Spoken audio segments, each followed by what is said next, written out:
Welcome to the Esoteric Scholar. I am your host, and we are going to dig into everything paranormal, esoteric, occult, or mysterious. If it's on the list, we talk about it. So let's dig in and let's look at this from a scholarly perspective and a practical look, as well as some clever creativity and some humor. Let's dig in. Hey everyone, Esoteric Scholar back at you here. Today we're going to talk about 5 common overlooked actions during ritual practice that the beginners typically make and how to overcome them. These are things that the adept magician knows and have overcome and have been aware of for their years of practice. And you as an aspiring magician will ultimately figure these things out through trial and error or just experience. Now, when people start to practice, they overlook these things because they just don't seem important. There's a lot of emphasis put on go and do it and you will learn it. So people just get out there and they start to experiment and practice through ritual and read the books and go through the motions. And this is also something that is overlooked throughout a lot of the guides and the gurus, and people don't really talk about these 5 things, I've realized. So let's go ahead and let's go over them. So we'll start off with number 5. Arm strengthening and general physical bodily strength. Now, I know I'm hearing you all out there saying, wait a second. Why do we have to bring in physical body into this? Why? Well, it's important because a lot of these rituals, they have a lot of bodily movement, especially in the Hermetic tradition, which is what I'm going to be coming from a point of view here on. You have a lot of arm movement for the most part. You have a lot of exertion with your bodily. You emit a lot of energy when you're going through these emotions and these physical movements. So arm strength is important for magic because, when I started practicing, and this happens to me too a lot, I'll start, with the LBRP, the Lesser Banishing Ritual of the Pentagram. I'll move into the Greater Banishing Ritual of the Hexagram, and then you move into your invocations of different type of hexagrams, your Supreme, or Supreme Ritual of the Pentagram or Hexagram. Whatever you move into after that point of your choice of path and ultimately what you need to have done, you start to realize that if you don't have endurance in your arms, by the time you get done with the greater banishing ritual of the hexagram, you start to realize that your arm starts to hurt, and you think, okay, that's normal. You're using your arm a lot, but why would that affect your ritual?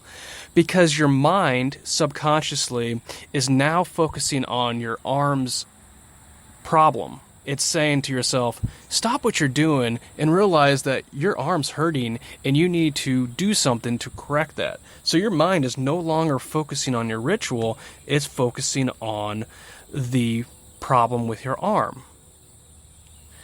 So it's taken away from your focus. And anything that takes you away from your focus during ritual is problematic. So that's why. Number 4. Proper sign movements and lack of practice beforehand. There's something to be said about jumping in and just doing it and practicing throughout the process, but you should also set aside time to actually go through the motions before ritual. And I say this from the perspective of the greater ritual of the greater banishing ritual of the hexagram. You have 2 different ways you can draw the hexagrams. You have your traditional Golden Dawn way, and then you have your unicursal hexagram way. You have to memorize and get down to muscle memory how each one of those is done, depending on how you choose to go about doing it. The unicursal hexagram, I think, is a lot more fluid, But you could easily confuse yourself with doing the motions because of how complex and cumbersome the motions are. Where versus the Golden Dawn way, you have a pretty much, you're drawing triangles in a certain order, whereas the unicursal, you have one fluid movement in a pattern. And you can trip your mind up by wondering if you have drawn them correctly, or if they were in the correct order. So, once again, taking focus away from your ritual, you're not as energetically connected, and it's not going to be as powerful of a ritual or meaningful as a ritual if you're getting distracted. So practice beforehand. Get the motions of the ritual down to muscle memory, so you can focus on the energy more than the movements. Number 3, not properly meditating or finding that sweet spot before ritual, or the sweet spot of focus. Meditation brings you into a certain narrow mindset of, this is what I'm worried on, this is what I'm focused on, this is what I'm working with.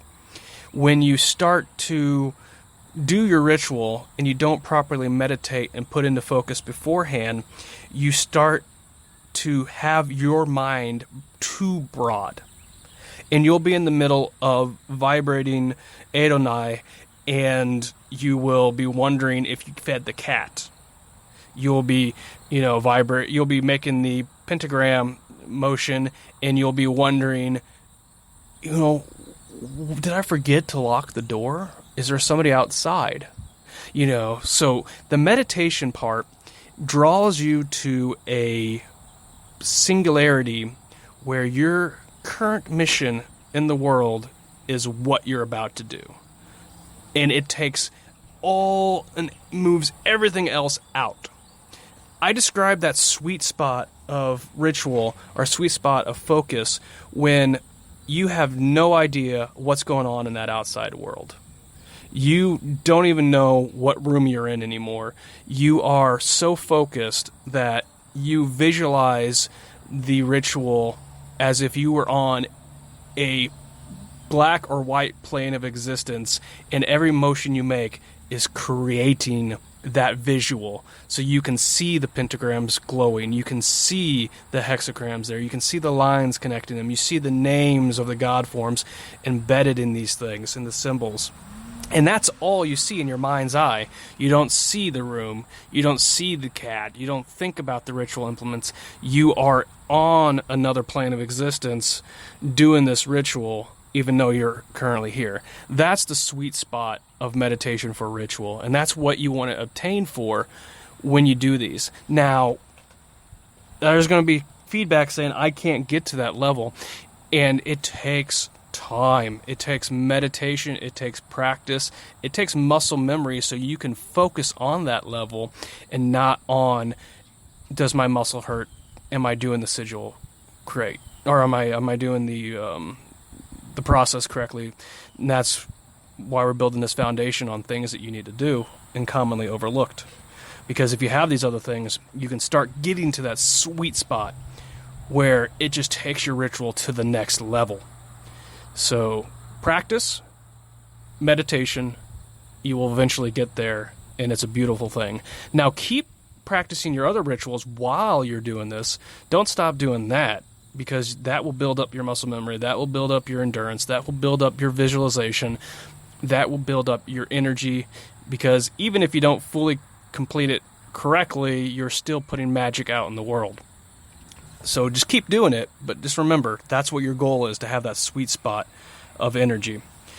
So, number 2, stopping mid-ritual because you forgot something. We have all done this. I have done this countless times. And it's because of number 1 that this happens. So number 2, you're in the middle of something and you forget, am I going down from the north, am I going down from like north to south on my angle, or do I need to go south to north?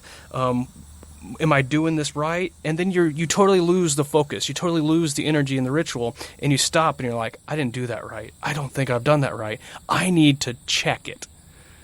Well, this happens because of the other things that we're talking about not being correct.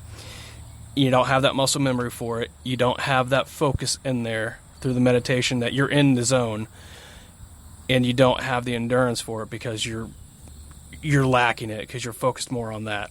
So you stop, either because you need to rest your arm, or you stop because you want to look up, did I make that hexagram symbol right?